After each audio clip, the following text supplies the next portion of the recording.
Welcome to the Know. I'm Ashley. We are back from RTX here in Austin. Thank you so much for everyone who came out and saw us and said hello and came to our meetup and our panels and all that stuff. You guys are awesome. If you couldn't make it this year, hope you will see you there next year. But we have some news to do. We got a lot to catch up on. The infamous Michael Pachter is the latest industry expert to throw in his couple of cents about Sony's next console, the PlayStation 5. So following E3, PlayStation boss Sean Layden confirmed that the company is in fact planning a next generation console rather than another mid-generation refresh. And in a recent interview with Gaming Bolt, analyst Michael Pachter had some thoughts and predictions on what that's going to look like. Pachter said the PlayStation 4 Pro is better from a technical perspective than the PS4, so I think that's a half step towards the PlayStation 5. I think the PS5 will be another half step. I think they will build a console that will be backwards compatible with the PS4 Pro, so I think it'll be perceived by the consumers to be a half step, and I think Sean is telling the truth when he says it will be a full-fledged console. Pachter went on to say that it'll be timed for 2019 when Sony predicts that the 4K TV adoption will hit 50% of the market, which then makes a 4K console a lot more sensible for a lot of consumers.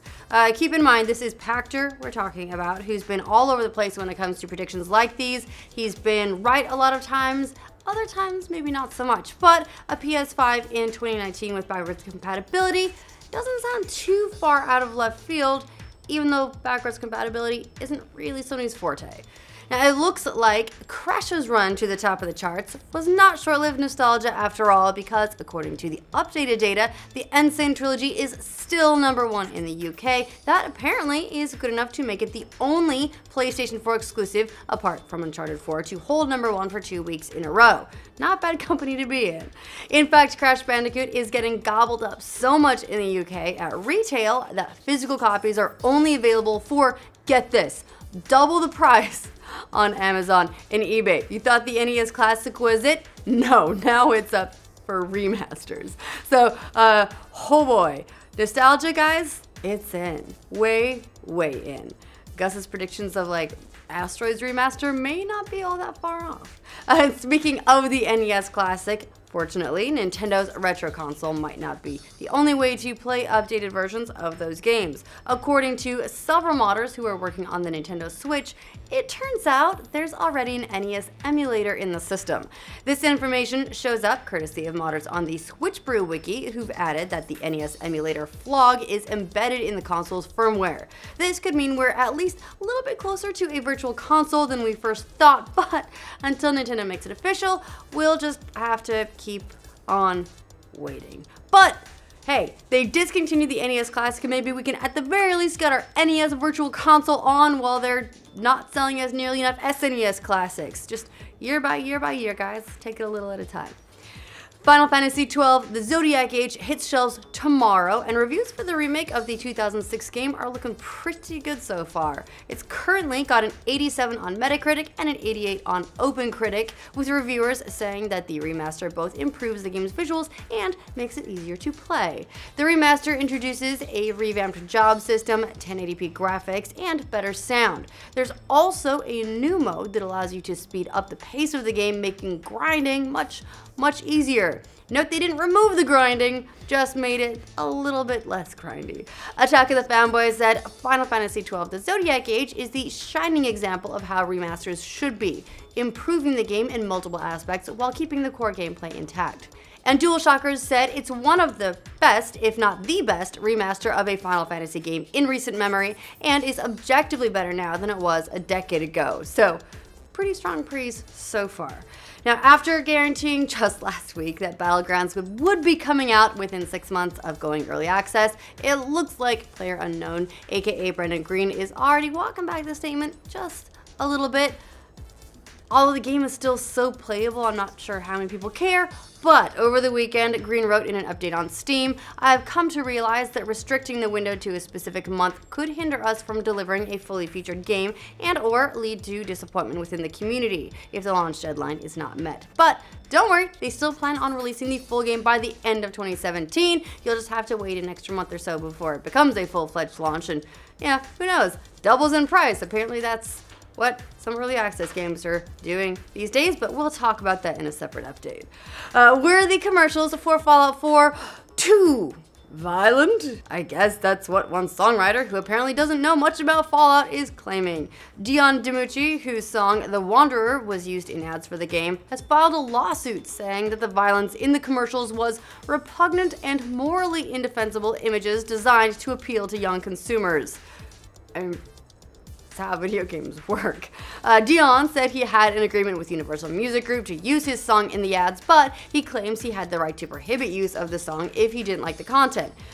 Anyways, he's now suing Bethesda parent company ZeniMax for damages in excess of $1 million. Kinda late, but you know, live your best life, I guess.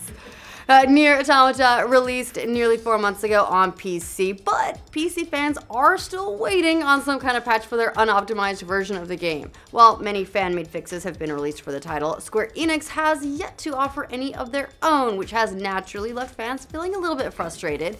Fortunately, it looks like they actually are working on one, though, based on a statement the company gave to Eurogamer. Square-Enix wrote, "Square-Enix and Platinum Games are working with PC device manufacturers like AMD to address the issues with the Steam version of the game because some of the issues are not what Square-Enix and Platinum Games alone can resolve fundamentally." They went on to thank fans for their patience and said they hope to fix it with AMD's help, so they're working on something you might get at some point, or keep playing fixes made by fans.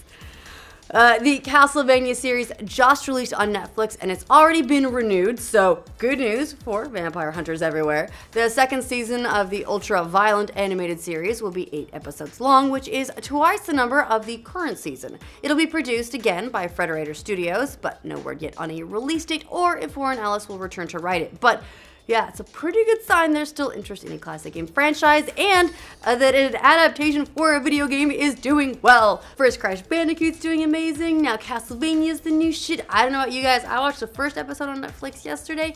Pretty cool, gonna watch the rest of it today. Not a huge commitment, but so far it was actually really awesome, I dig it. So, fingers crossed.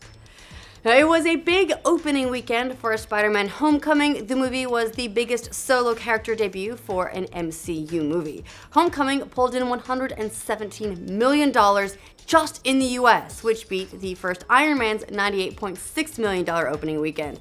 Still, it's not the biggest Spider-Man debut ever, believe it or not. That would be Spider-Man 3, which raked in $151 million in its opening weekend a decade ago. But still, a very good start for the web-slinger's new era. It's also the third highest North American box office debut of the year, ahead of Wonder Woman, but behind Beauty and the Beast and Guardians of the Galaxy Volume 2. It looks like another No Man's Sky update is on the way. As part of an ongoing alternate reality game involving the game's community, someone's discovered a PDF file that suggests that the game's 1.3 patch will be coming sometime next month. It's all part of something called Project Waking Titan, which players are still trying to discover the meaning of. Of course, this isn't the first time the game's been updated. Despite No Man's Sky getting heat for launching without a lot of content, it was kind of rough, a little bit of a letdown. Developer Hello Games has been regularly updating with new features. They added the bases, they added the terrain traversal, they've done a lot of stuff with it. So it's been a huge improvement. Very curious to see what this one is about. It is good to see that the game's fans have been rewarded for having a lot of patience. The speedrunning event, Summer Games Done Quick, has officially ended. It is done, and it was done very quickly, and it raised a bunch of money for charity, so huge shout out to that. In a post on Reddit, organizers reported that the event raised more than $1.7 million for Doctors Without Borders, which was $450,000 more than last year's event, so it's growing in a big way. The event had more than 130 speedrun attempts, and some of the highlights included an 8-hour run of Final Fantasy VII and a 29-minute 5-second run of Dark Souls. Very impressive stuff, and all for a great cause, so huge shout out to Summer Games Done Quick. You guys rock. That's all the news we have for you guys today. Let us know what you think of all of these updates in the comments down below. To make sure you get news from every corner of the internet every single day, make sure you like this video if you're new to this channel, subscribe to the know. Otherwise, you'll be like, why am I not seeing all the news from every corner of the internet? And it'll be here, but you won't be. No one wants that. First, Fresh Bandicoot. First Frash? It's all part of something called Project Walking Titan. Is it walking or waking? Yes. Good catch. Thank you. So shout out to Summer Dame. We did it. We did the news again.